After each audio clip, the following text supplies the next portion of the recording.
Hello everyone, my name is Merlin, and I'm here with FlashGameLicense.com. I'm here to teach you how to be a ninja on Flash Game License.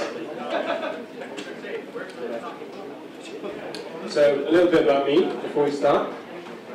I started as a developer. I used to make Flash games, escape games, and I used to basically spend hours sending emails to sponsors trying to get my games sponsored.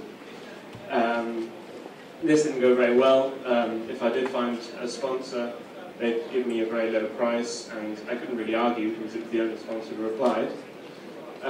So I didn't find it very fair. So I came across FlashGameLicense.com, and they offered to make it easy for me. All I needed to do was upload my game, and they'd do the rest for me. So I did that, and I got an offer that was much bigger for my game. I was extremely happy and wanted to give something back. So I said, well, can I help? After a few months of unpaid work, I'm now full-time with FlashGameLicense.com, and here I am. So today I'll be talking about FGL to start. I'm going to say what we do, who we are, and then how your games can make money. Then I'm going to talk about how FGL can help you do that, how we make it easy for you, a little bit about the other services that we offer to make your life easy, and then I'm going to have a section about the winning formula, how you can use Flash Game License to the best of your ability, what the best developers do on our site, and how you can do it easily. And then I'm going to have a little showcase to show you the kind of money developers make on our site, and give you a few numbers. So, to start, what is Flash Game License? Well, it's basically a Flash game marketplace. It's an eBay, but for Flash games. For developers, you can come, you upload your game, which is as easy as ever. All you have to do is upload your game, or your Unity game, and put a few details in there, and then we do the rest. Your game pops up on your profile, and if you've enabled it, developers can come along and review your game, give you some feedback. Once you decide that you want to sell your game, we review it, and instantly you'll get tons of sponsor eyeballs right there. We review it, we give it a rating, and then sponsors will look at your game. Another great thing about FGL is our community. You get loads of feedback on your games, etc. For sponsors, it's a massive directory of games. There's a lot of fresh content.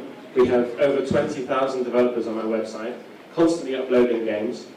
And we support a whole range of sponsorships, so it fits any sponsor who's looking to sponsor games. We've recently started another service for dedicated players, for beta testers. If you want to just play games before they're released, to help a developer out, come along and we'll give you a player account, and you can just play games and help developers improve their games.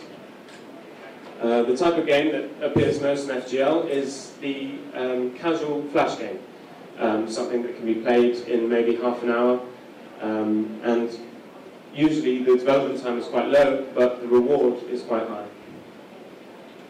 So a little bit about our history. Back in 2007, Chris and Adam were developers, and they found that the odds were stacked against them. As I explained with my little story earlier, it's difficult to get Flash games sponsored, there's not a lot of money in it, and it wasn't very lucrative, so they decided to change that. They started FlashGameLicense.com, and to date we have, as I said, over 20,000 developers, over 4,000 sponsors, and over 6,000 deals made. I'll give you a bit about the sums and the numbers a bit later. So, let's talk about how you can make money, the most important thing, right? So, what is sponsorship? Sponsorship is the most lucrative type of money-making scheme we have on FGL. What you're doing is giving your sponsor permission to publish your game. You're either giving them your intellectual property or allowing them to use it on their websites. they pay you a sum of money for the privilege of your game, basically. Why would they do this? Because they want fresh content all the time. They want to generate traffic on their websites, which eventually gives them money. So, since most of you are Flash developers, I'm not going to go into very much detail about the types of sponsorships we have, but I'll go over them shortly now. We have, a few years ago, the most popular license was an exclusive license, which is basically you're selling the IP of your game to the sponsor. Nobody else can buy any sponsorships on that game. Only one sponsor. They give you a large sum of money, they put their branding in your game, and that's that. Sometimes the sponsor will say, it can only be published on my website, nobody else's. From the sponsor's viewpoint, you're not allowing any other sites to have their branding on the game. It's exclusively theirs. And that could be advantageous to them if they're a massive site. Prices for an exclusive license on FGL range from about, it can go up to $70,000. A primary license is something that we actually invented when we started, and now it's commonplace. It's a license that is much more fair to the developer. When you sell a primary license, you're not selling your intellectual property, you're giving them permission to use it. But you retain the ownership of that property. So they put this branding in your game, and they distribute it, but you're allowed to sell other licenses, non-exclusives, which is what I'm going to explain later. So you're allowed to sell different licenses for your game. From a sponsor's viewpoint, they still get their branding, and 90% of the versions that will be on the internet will be their branding, and they're bringing in viral distribution from the web onto their website. When you go on to non-exclusives, this is what you may know it as a site-locked game. So it's a game which is locked specifically to one website, and they put their branding in it. They can't virally distribute that game, but they do get a version of the game with their branding. That's great for sponsors who want to keep the players that they have on the site already. They want to keep them on there, because if you have another sponsor's branding on your website, it may push them away. The price for a non-exclusive ranges from about 100 to a few thousand. So if you have sold a primary license for about 60,000, and you can sell about 12 non-exclusives, you can sell as many non-exclusives as you want, that sums up to quite a good sum of money. Another popular licensing that we have on FGL are performance deals. A lot of sponsors come along and say, listen, I'll give you money for your game, but I'm not going to give you any upfront money. I'm going to give you money based on how well your game does. And this is a safer bet for the sponsor, because if the game does terribly, they don't lose a lot of money. But then again, if your game does better, then you earn even more money. Let's say, 1,000 every million views or something. That can go up pretty quickly. So a few other types of monetizations that I want to go into that are very important and sometimes people forget about is advertising. I've always been a fan of advertising. Some people hate it, some people love it.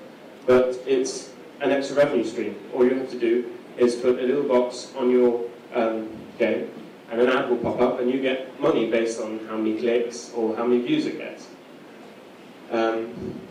It's an extra revenue stream. I mean, the first game I made was about 4 years ago, and I'm still making $30 a month on it.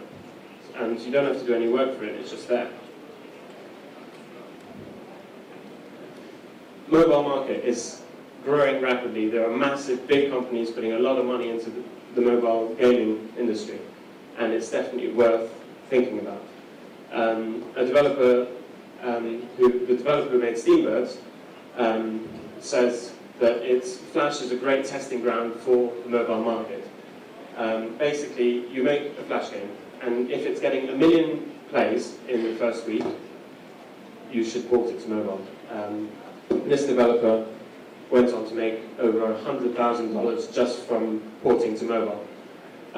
It's an excellent distribution stream as well. It's all through the App Store. You don't have to do anything. You publish your game, and you can make a lot of money just doing that.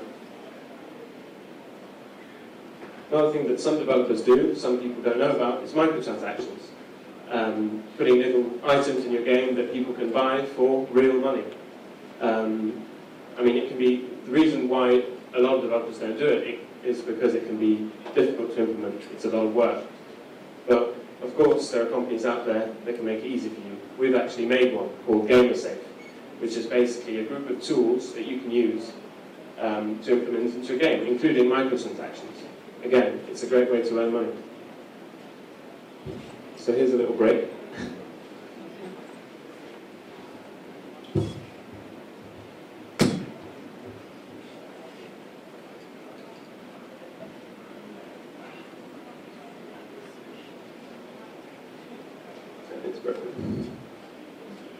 Okay.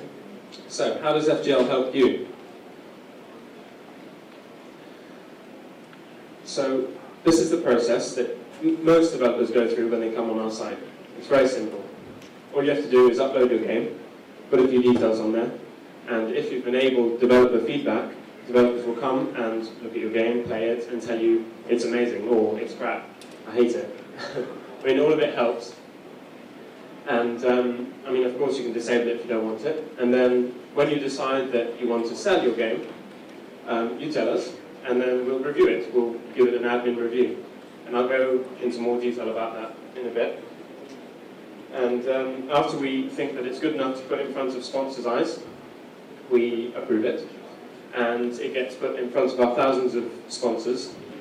And they have plenty of ways to look through the site to get to your game. There's emails, there's different feeds.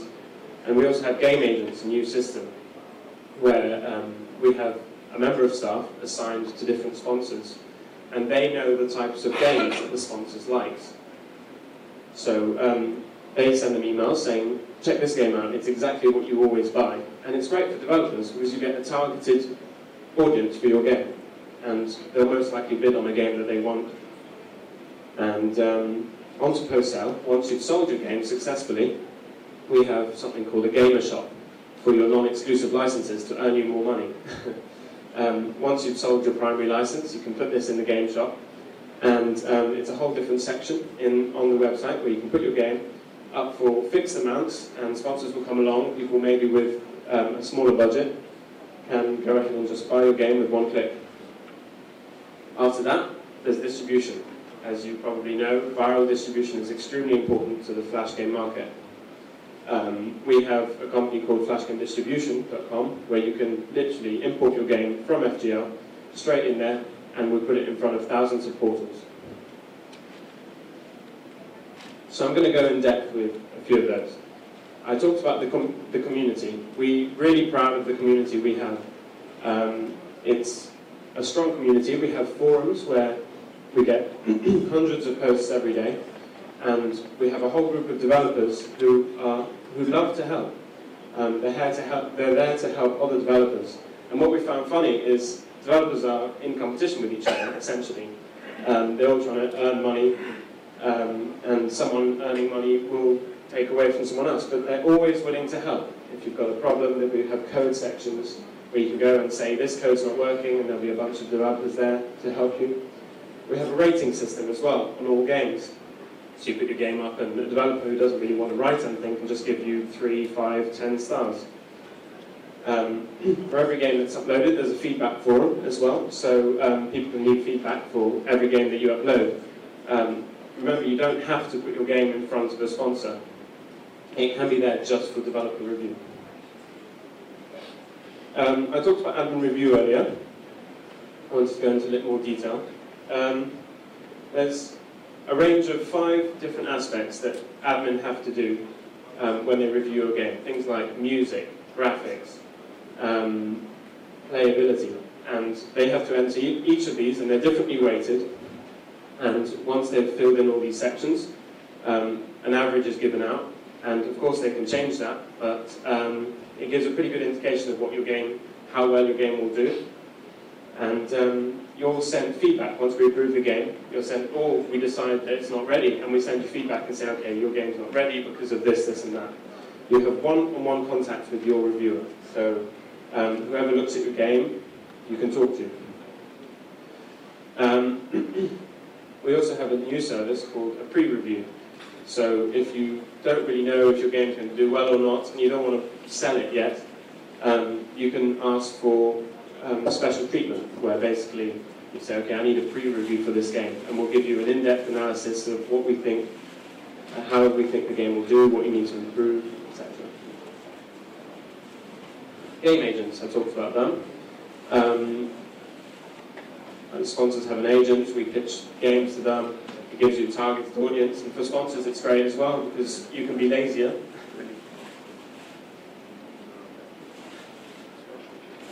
We have a bunch of feeds, and I mentioned that, where your games are displayed to sponsors in a variety of ways.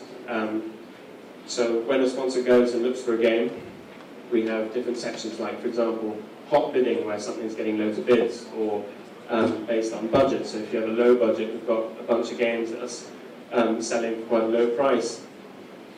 And we have emails every day that are sent to our sponsors. We have newsletters. We also have a screenshot and a trailer browser, and I'm going to talk about that later when I talk about how to be successful in FGL, but trailers are extremely important. I talked about the game shop, where it gives you continued coverage, and for the your non-exclusives, but I didn't talk about how you can use it as a portfolio. A lot of developers have made tens, hundreds of games, but they haven't made a website for themselves. FGL is a great way to show that off. You just give them your profile name, and you can organize your games however you want.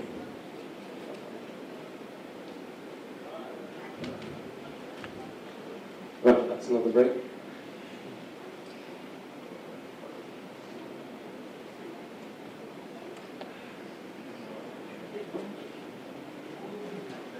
So I'm going to talk about a few of the other services that we offer in FGL. First Impressions is a really great service, and what we do is it's basically automated testing for your game.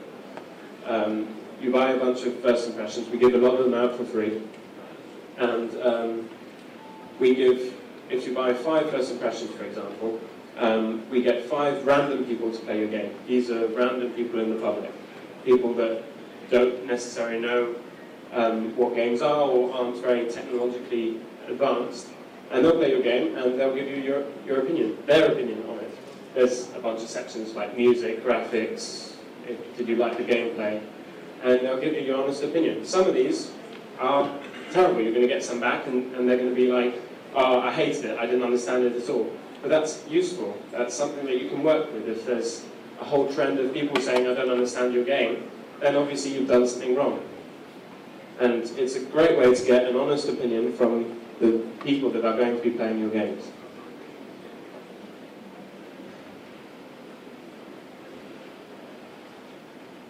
We also hold competitions on FGL for people who have writer's block. We all experience it. We want to make a new game, but we have no idea what to make.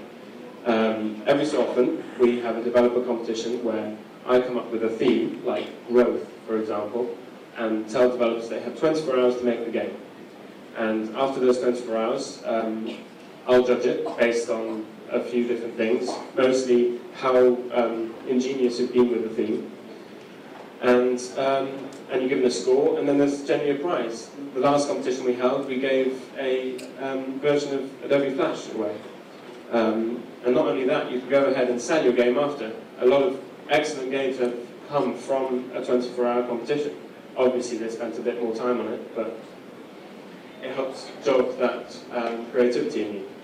We have art competitions as well for the artists on the website. And we have guest speakers.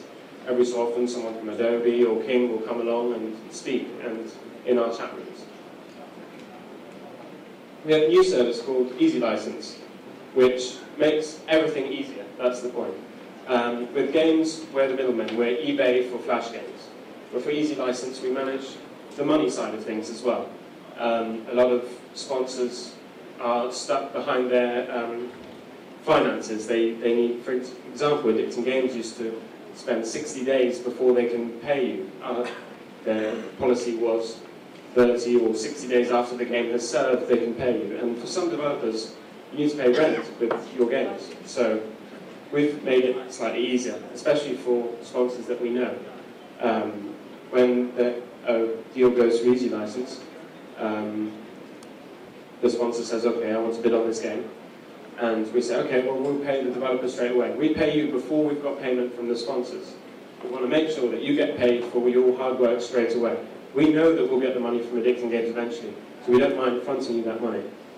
Also, it means less contracts. We've all been through it, loads of developers, and if a sponsor comes along and says, okay, I want a game from 10 different developers, he has to make 10 different contracts, and it's a nightmare, especially if those 10 developers are in different countries. So we make one unified contract, same with the developer. You make one contract with us, and that's it, everything's sorted. We can pay you however you want to be paid, and it's quick and it's easy. I talked about GamerSafe as well. We felt that there was a lack in the market for that kind of thing back when we created it, and it's basically a powerful tool full of features for developers. Things like universal save games, achievements, microtransactions. We make everything easy to implement, and we've got revenue sharing as well. So for sponsors, if you implement GamerSafe, sponsors will get a cut of the revenue as well, which encourages them to sponsor your game.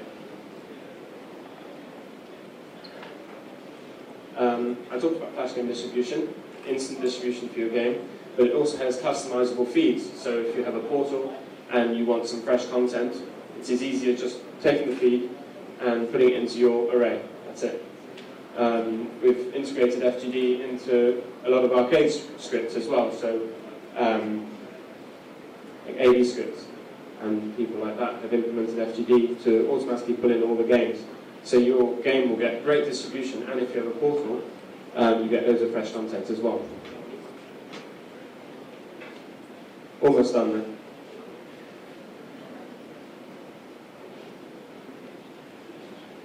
So, the winning formula, how to be successful on FGL.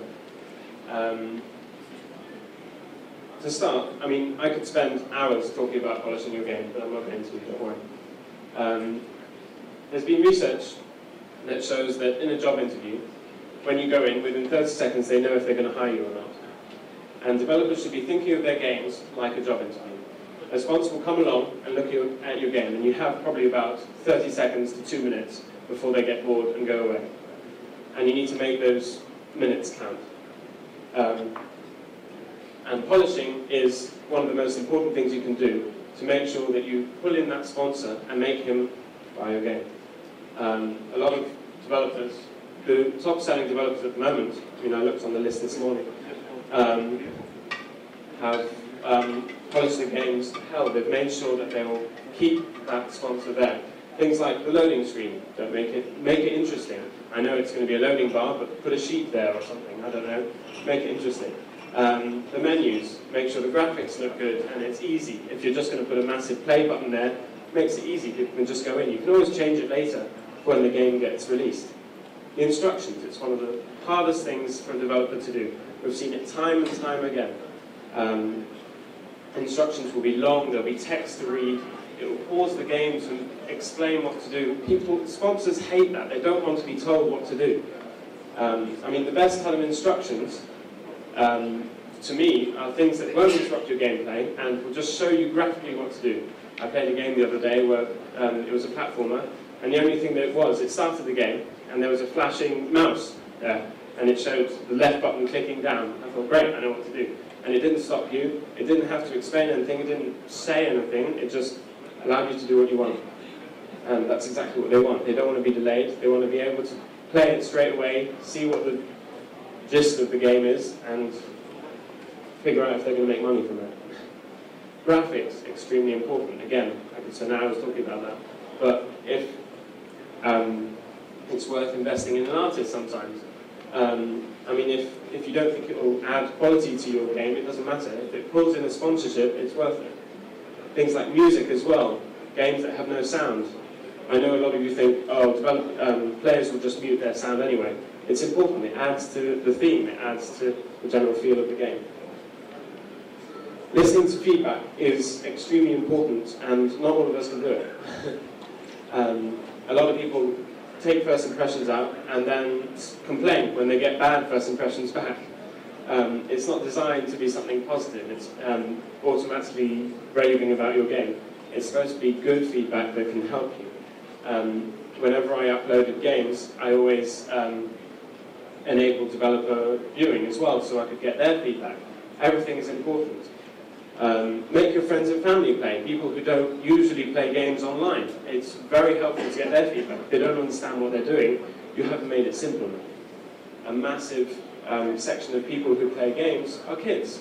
Make sure kids would understand the game. Make it really simple. I mean, make it too simple even. As long as they can play it, easily get in and enjoy themselves, sponsors will see that. And attracting the sponsor to your game in the first place. The thumbnail matters. A lot of people make a game for months, and then they put a stickman in the thumbnail, and it never gets sponsored. Make it engaging, make it interesting, make it bright, make your main character there. It needs to stand out from the others. You need to be the unique game. Also, we have things like trailers on FGL. Some sponsors are lazier than others, and they can't even be bothered to play games. I know, it's silly. Make a trailer so they can watch instead of having to play. And the great thing about a trailer is you can show them straight away the best part of your game. The first 5 minutes of your game might be boring, but then the rest of the hour is amazing, mind-blowing, but you can't show them because they haven't passed the first 5 minutes. So if you make a trailer, we can embed it straight into the page, and you can engage them. You can show them the best parts of your game. If you have boss fights or whatever, you can show them, and they don't have to beat the boss, they can just watch it. We also have screenshot browsers, so you know it's less creative than a video, but it means that you can take screenshots and show them bits of your game. Make a compelling description. Communicate with your sponsor. Tell them what's happening. Explain why you've picked a certain bid. I mean, the best thing you can do is talk to your sponsor. If you're not happy with a bid that they've put on your game, talk to them. Explain what you're expecting. And be professional. Always be polite. Spell correctly. And you'll get there. So, a little showcase. It's a developer success story. Andy Moore, who made Steamverse, I don't know if you've heard of Steamverse, but it went through FGL. And through sponsorship, he earned a total of $65,000. So $23,000 was up front in a sponsorship. And then he got a $7,000 non-exclusive. He got 4 $5,000 non-exclusives and 12 $500 non-exclusives. As I said, you can sell as many non-exclusives as you want. You sitelock it to a website, and you can have it alongside the primary. And that enabled him to earn $65,000, not just 23. He then realized that it was doing so well, he used to try a mobile port. He did that, earned 100,000 on iOS and 40,000 on Android. So a few numbers from FGL. So far we've made 6,400. I checked this morning and it's up to about 7,000 deals now. This year we've sold about 1,900 games. It says 9,200,000 money made for developers there. It's now about 10 million. And the highest sponsorship got around 70,000, and that's just a primary. And that's it, thank you. If you have any questions, please go ahead and ask.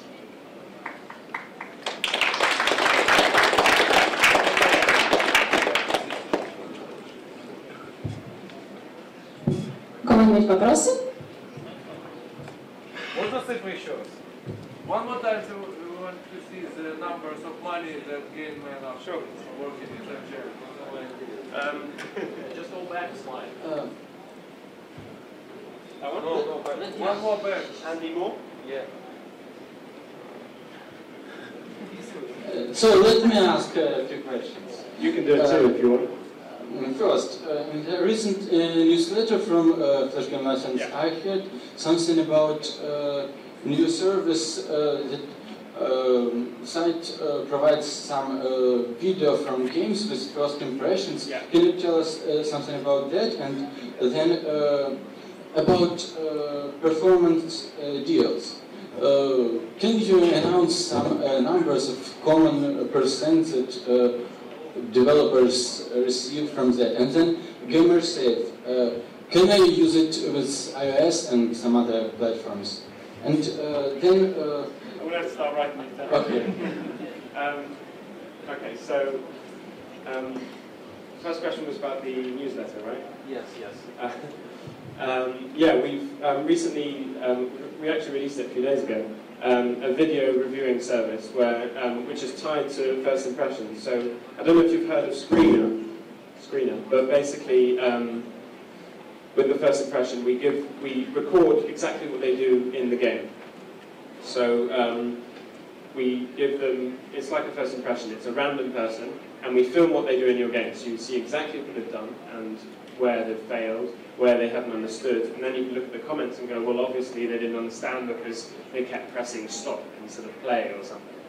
And it gives a much better sort of overview of what's going wrong in your game or what's going right. Your next question was about performance deals. Performance deals. I can't give you the exact figures now. I can look them up, and if you come to my table, I'll give them to you. But I know that the performance deal that happened, most of the time developers make money on it. They don't lose out on it. Because basically, some of these deals can be merged together. So a sponsor will give you a primary deal and then say, okay, I'm going to give you 20,000 for this game. But if it goes past 5 million views, I'll give you another 1,000. So it's sort of a bonus, you know? And generally sponsors won't bother giving you won't bother. They won't. Hello? They won't bother giving you a performance deal if they don't think it's going to happen. So I'll give you the numbers later. The other one was Gamer Safe, right? Yes. If it works on iOS. I'm not sure about that. I don't think so. I think it's, for the moment, it's on PC. Or if it's integrated in the Flash, no, it will work on iOS. What was your question? What platforms? Question about Gamer Safe was exactly about can you use Gamer Safe on iOS? Yes, because it's in the Flash. It's not a separate file or anything. It's embedded in the Flash file. So if the Flash file plays on iOS, it will play. Thanks. And now something about can I interact in some way with game agents to know what do they actually looking for, and about easy license conditions. Is it paid or free or something else maybe? And the last question, yes, about most interesting question. Where should I put the most of fun in my game? First 5 minutes, or maybe within an hour of play, or maybe later? I'm going to address that question first. I don't think you should concentrate it in the beginning or the end or anything. I mean, it's sort of tricking your sponsor, right? Because if you're making it fun in the first 5 minutes and then it's crap for the rest, they play the first 5 minutes and go, oh great, and they sponsor it and then they lose money on it, right? Because it's only good for the first 5 minutes. And it's clever, but it's not what you should do.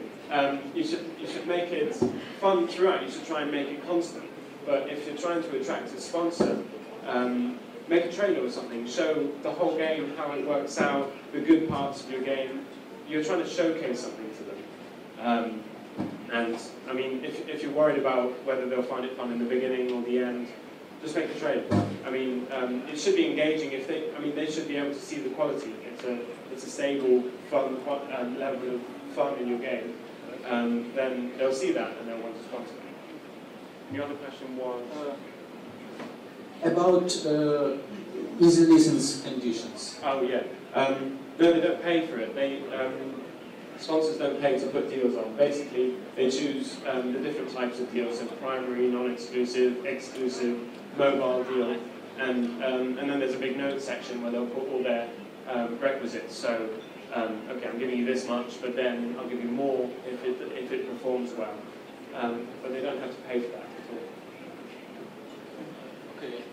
So no sponsor and we should not pay for this, yes? Oh, you mean for the whole service of Yes. FGL?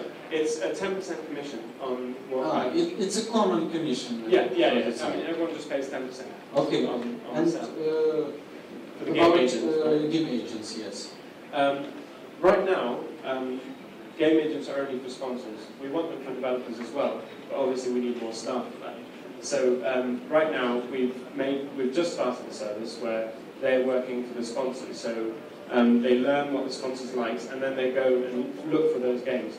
It's not really something that you can communicate with them and ask what they want, because they don't want like a most popular game or something. They just want what the sponsor wants. So if you happen to fit in one of those categories, then your game will be sent to them. But it's not something that you can get included in. Later, we're thinking about making game agents for developers, saying, okay, sponsors are looking for this. If you're looking for something to do, try making this type of game. But that's probably later in the future. Thanks for your answers. Еще вопросы? Руки выглядят? Да, говори. Hey, how do you facilitate deals on mobile? So obviously you have a full infrastructure to make deals for Flash games, right? But if that Flash game has an iOS or basically mobile counterpart, how do you guys support that? How do you facilitate that deal? Well, as we see it, license for a mobile is separate from a primary license, and any non-exclusive deals they've got on it. So basically the sponsor comes along and just places a bid like anything else. They just place the mobile bid on it. And I mean, we don't do any hosting or anything. I mean, the sponsor comes along and goes, okay, I want a mobile sponsorship on that. And then the sponsor and the developer will communicate and say, you know, okay, I'll port it for you, or the developer has to support that. But we're just the middlemen for it. The sponsor will come along and say, I want a mobile deal, and the developer will sort it out with the sponsor. Is it possible to publish iOS version before Flash working with FGL? What do you mean before Flash? I want to publish iOS version of my game before Flash version. Is it possible? So what would be the iOS version? Not in Flash. Not in Flash. In what? What platform? iPhone. Oh, iPhone game. An iPhone game. Right. We don't. We do support mobile games, and you can just put your mobile game on. I'm not. Without Flash version, yes. Without Flash. We don't support the iOS platform yet. No. Not yet. Not yet. Еще вопросы? There's one over there. No, over there. Back. Поднимите руку. He's not looking there. Sorry.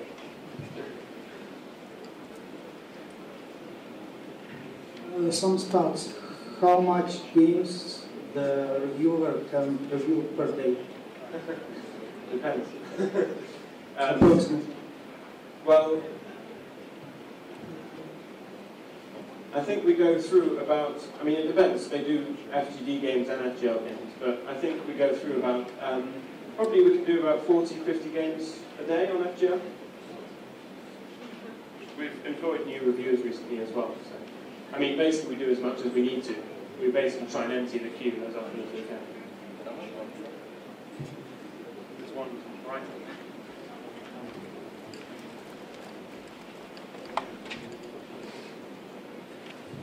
What about HTML5 games? Do you see interest in sponsors? We are interested in HTML5, and I mean, we're always interested in new platforms. We actually spearheaded Unity on FGL as well.